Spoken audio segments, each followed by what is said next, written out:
Thank you very much, Rusafi. Very good afternoon to all of y'all, and thank you for taking time to actually come over here to share to listen to us and actually share with us the knowledge. Yeah. Okay. For today, what I'm going to discuss with you all is basically on 5G and innovative fiber solutions, and I will touch on network densifications and convergence, as well as with network convergence, we are looking at fiber in any hall. Basically, we are talking about the back hall and front hall. I think you all heard a lot about previous few speakers talking about the 5G, the back hall portions. I'll share a little bit on the front hall portions when we touch on these subjects. Then with that, I also go into fiber innovations to support all these new technologies that is coming on board. First, to just quickly go through a bit of evolutions, since we are talking about mobile network. So mobile network started with the first generations, which is a very huge handset. And if some of you all still remember, it's as big as a water bottle. So it's huge and very heavy. In the early days, people use it even to fight in a way. Yeah. So, but that device actually provides us mobilities in terms of analog communications. So it's actually improved the life of the mankind in a way. Yeah. Then the second generations brought with it the digital voice, and that basically give you voice text messages together with analog voice. When we go into the 3G era, we look into mobile data. And with that mobile data, basically you can have access to internet. Yeah, so that is the first times you actually get some access into the internet, but the speed are still slow. The real smartphones came on board only when we go into the 4G, and that is the times where you see all of the various applications start to be very popular. Various type of different applications being loaded onto the mobile handset, and you can actually do your payments, you can do your bookings, you can check your flight schedules and all those things. It becomes a lot smarter.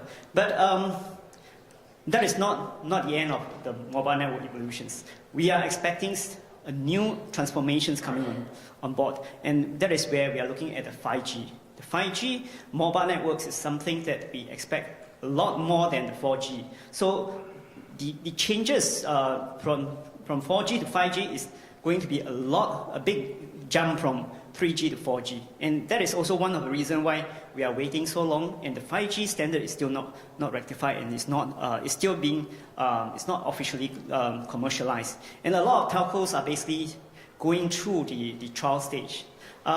What is the reason that 5G is not coming as fast as 4G? Is because of the very demanding so-called goals that is set on this mobile communication technology. We expect 5G to deliver enhanced mobile broadband data speeds. It also must have low latency, very important characteristics for a lot of self-drive vehicles and augmented vehicles. So, and it also must allow connections of a lot of millions of devices onto the network. So that basically kind of will load the whole network by a lot. So, and the network should be able to sustain all this traffics as it moves to 5G. So, but what we understand that all this technology goals in 5G is basically have to be driven by consumer applications. Yeah. So it is the consumer applications that force all this, the technology to evolve. Yeah. And earlier on, we have one speaker who said, just give them the bandwidth, the infrastructures, the application will find its way into and occupies all this excess bandwidth or access infrastructure. And that is a very correct statement. It's a very positive statement as well. So consumer will always find a way to utilize whatever excess bandwidth you are given to them. So what we see is in enhanced mobile broadbands that we are expecting 5G to deliver, we'll get actually gigabits transmissions in seconds. That means you can download movie in a very short period of time. You can watch ultra high definitions movies on your mobile handset. Well, you can work and play in the cloud. You basically can load everything in the cloud. In fact, a lot of organizations now have a very lean kind of laptops. Most of their applications are residing on the cloud itself. And with that, they can actually have better control on what kind of contents they want to put onto each of this user. Also, you'll notice that the ultra low latencies actually will push the e-health applications to the user and allows you to actually do remote telemedicines and consultations with the doctors. Yeah, of course, and also the self-driving car that will come on board. And the coverage is supposed to be all over the space of 5Gs that they target.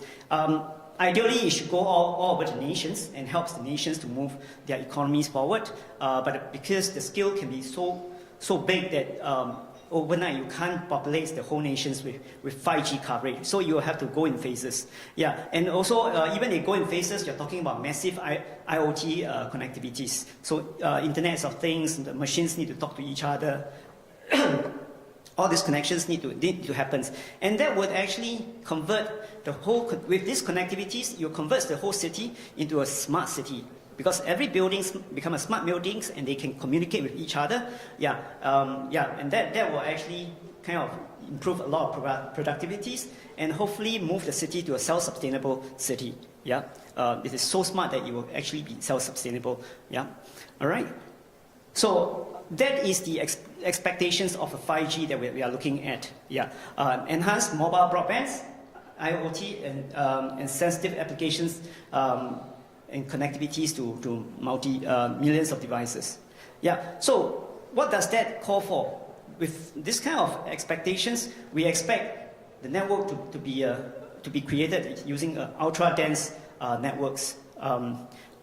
You should be able to connect the various devices through wireless connections, and it should be able to create a lot of connections for all the devices, and as well as with very, very low latency. Yeah. So, so if we look at our current networks, where are we and how do we get to this new stage of 5G expectations with ultra-dense network? You'll notice that, well, if you compare the fixed network that you have, the core networks currently are really fiberized and give you a very big bandwidth and very low latency. The mobile networks look very similar at the core level.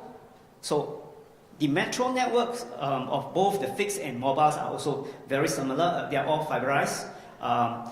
But if you look at the access network, the fixed networks, a lot of them is already having the fiber to the home. And just now, I think there is some statistics that show that some countries already moved very far forward in fiber to the home. So as far as that aspect is concerned, fiber to the home have been rolled out quite aggressively in many countries. On the mobile side, there are still a number of technologies in there, and that is the part that actually need to be kind of fiberized further and also densified further. So if you look at the mobile network itself, by itself, it's going to be very difficult to leapfrog to the 5G ultra-dense environments or network itself. So what is the way to go forward? If you combine both the fixed and the mobile network together now, you'll achieve a lot of coverage compared to just single network by itself. And that actually helps to speed up the process of populating the city or the nations with this ultra-dense network. So now the operators that operate the fixed network can now negotiate with the operators that operate the mobile network and strike some kind of a deal to actually work together and actually convert the whole networks towards a more complete 5G network with better reach and more connections for the various devices. So that is on the aspect of coverage. If we drill down a bit into the capacity of each of these links, we know that the core is definitely fiberized, and that is unlimited bandwidth in a way. The metro is, to a certain extent, they are fiberized as well. Yeah. If you look at the next subject I'm going to touch on, network convergence with fiber in any hall. You'll notice this statistics that came from some of research company. Fiber is increasing use as a media for backhaul. In fact, it's already a very high percentage have been used as a backhaul. And we are seeing even a front haul, the fiber is being utilized as a front haul. So when we talk about front haul, we are talking about these portions from the core networks, metro networks, towards the BBU to the RRH portion is called the front haul. And that portions, a lot is still on copper as well as microwave. So we are looking at fiberizing that front haul, yeah, just like in these situations whereby you uses a centralized RAN, yeah. So in an old distributed RANs, you have fiber all the ways to the BBU, which is just below the tower, and from the tower, bottom of the tower, it go up to the RRH, the radio units. That portions might not be fully fiberized, but if you move to centralized RAN, you basically pull back all the baseband unit and concentrate them in this, one area, one centralized area, and you actually could manage this BBU as one single device. And the reason for doing that is that you want to reduce the latency, because in the distributed RAN itself, to control individual BBU at various towers itself is actually created quite a fair bit of latencies because of the distance and actually the performance of each of this BBU. But when you actually do a centralized RAN, you consolidate them and use a much higher performance routers and actually servers to actually so-called virtualize the BBU's functions, then you can actually reduce, do a better coordinations and actually reduce that latency. So between all the radio units, the interference will also be reduced. And in that sense, your 5G networks can actually be a more seamless 5G to work on that provide you very low latency. Yeah, so this is one of the pictures of how a centralized RAN will look like. And that will give you the high performance, super low latency, and it also simplified the implementations for the carrier, because now you can actually, because electronics are now all based in the centralized baseband unit area, so you literally deal with very simple device, the radio sets up in the tower, and in between is basically all the fiber cablings that link the radio units to the baseband unit. Yeah. So that's what we see will be in the future if a true 5G network is being rolled out. What you see will be all the backhaul as well as the front haul will be fully populated with fiber, and that allows you to support the 5G's goals or technical requirements. Yeah. For some of those, as we densify the networks, it means that we have to roll out more fiber, which means you got to dig the ground and lay more fiber to support just now the ultra dense network. So, but there are a couple of ways that you can actually leverage on existing infrastructures to speed up that process and bring you closer to a 5G ready network. So one way is actually to converge the networks between the fixed and mobile networks in a way that you basically use the fiber in the same cable, so we utilize the same cables that support both mobile and fixed network. The other way is actually using single fiber, but you have multiple wavelength in that.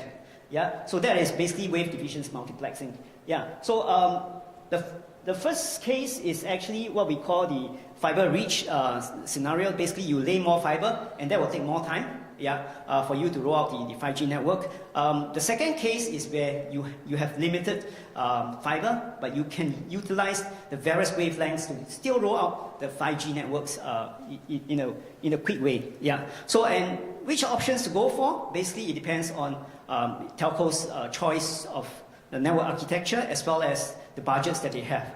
Yeah. So these are the various ways to achieve ultra dense 5G networks for 5G technologies. So this is with this trend, I think Corning have looked into some of the innovations that can help to the whole networks to be more, to reduce the latency and support higher speed. So one of the innovations that we look into for fiber innovations is a new products that actually support ultra high speed transmissions.